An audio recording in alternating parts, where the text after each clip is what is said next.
What if I told you that two people earning nearly identical incomes, living in the same city, making responsible financial decisions every single day, could end up with a gap of over $500,000 between them by retirement, and the only real difference is one thing most people never fully calculate? That is exactly what we are going to break down today, and by the end of this video, you will never look at your debt payments the same way again.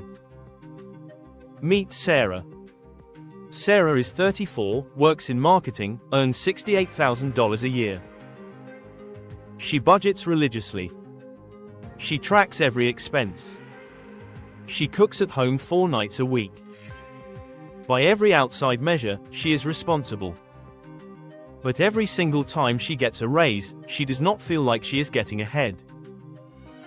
She just feels slightly less behind. Because underneath all that discipline, Sarah is carrying $24,000 in credit card debt across 3 cards, $27,000 in student loans she has been chipping away at since 2015, and a car note she told herself would be gone by now. It is not. She is not reckless. She is just stuck. And the question she cannot answer cleanly is this: what would I actually do with my money if none of those payments existed? But here is where the story gets interesting. Now meet Marcus. Marcus is 43, same city, earns $70,000 a year. 3 years ago, he made his very last consumer debt payment. Every credit card, every student loan, every car note, all gone within an 18-month stretch. His income did not change. His job did not change. But in the 12 months after that final payment cleared, he invested more than he had in the previous 8 years combined. Not because he suddenly earned more, but because the math finally had room to breathe. And that gap between Sarah and Marcus is going to absolutely shock you when we run the actual numbers. Here is what most people never do. They look at their monthly debt payments as a normal cost of life, like rent or groceries. But they never calculate what those same dollars would be worth if they were working for you instead of against you. Sarah pays $510 a month across her credit cards.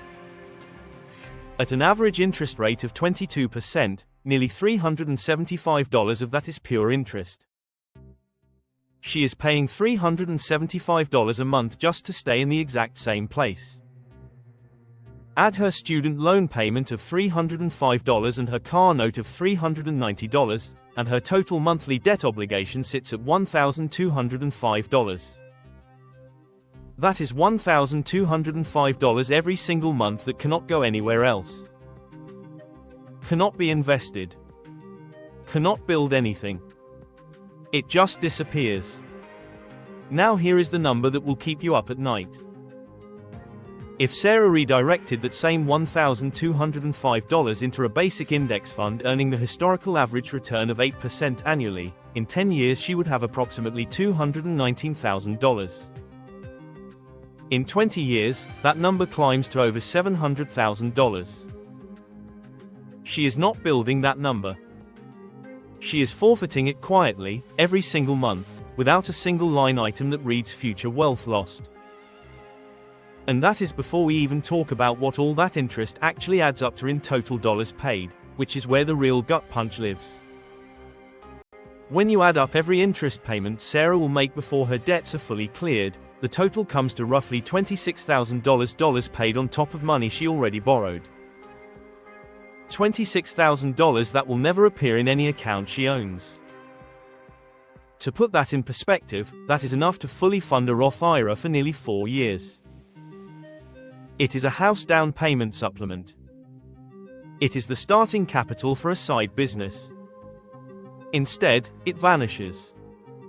This is what we should call the debt tax, not the interest rate itself, but the compounded future value of every dollar leaving your account in interest instead of going into investments.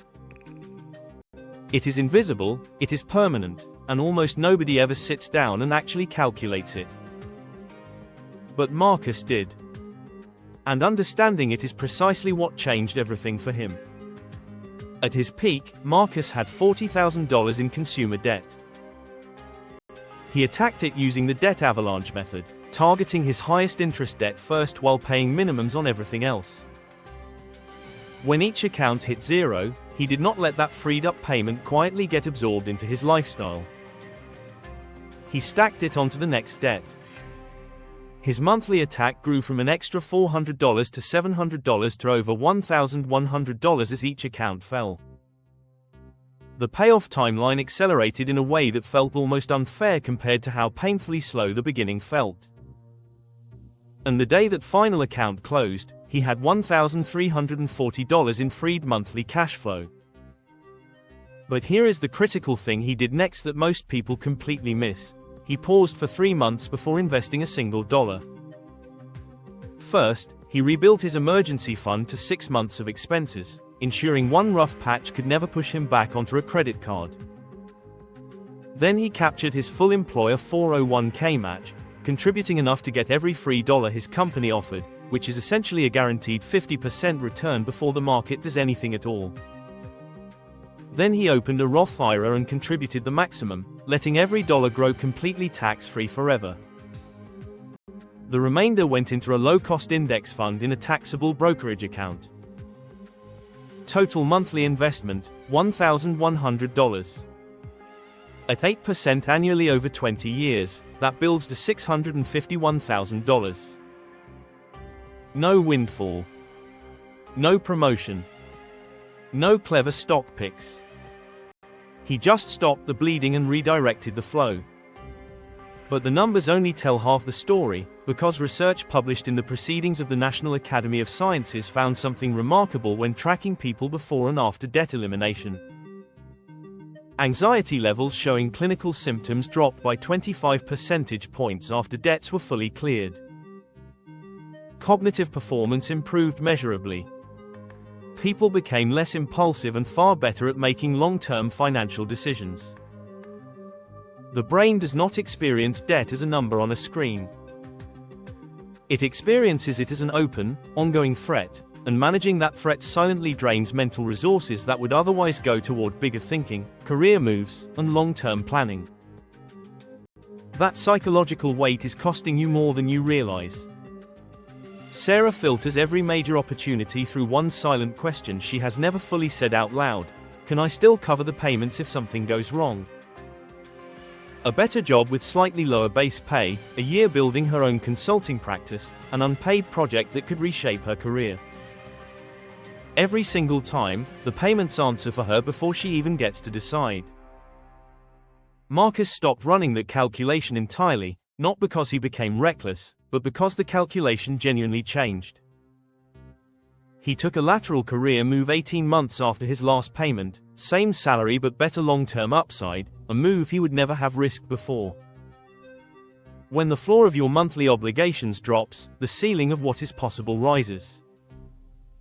So here is exactly what you do. Choose your payoff method and commit to it. Avalanche saves more money mathematically. Snowball wins psychologically for some people. The best method is the one you will actually finish.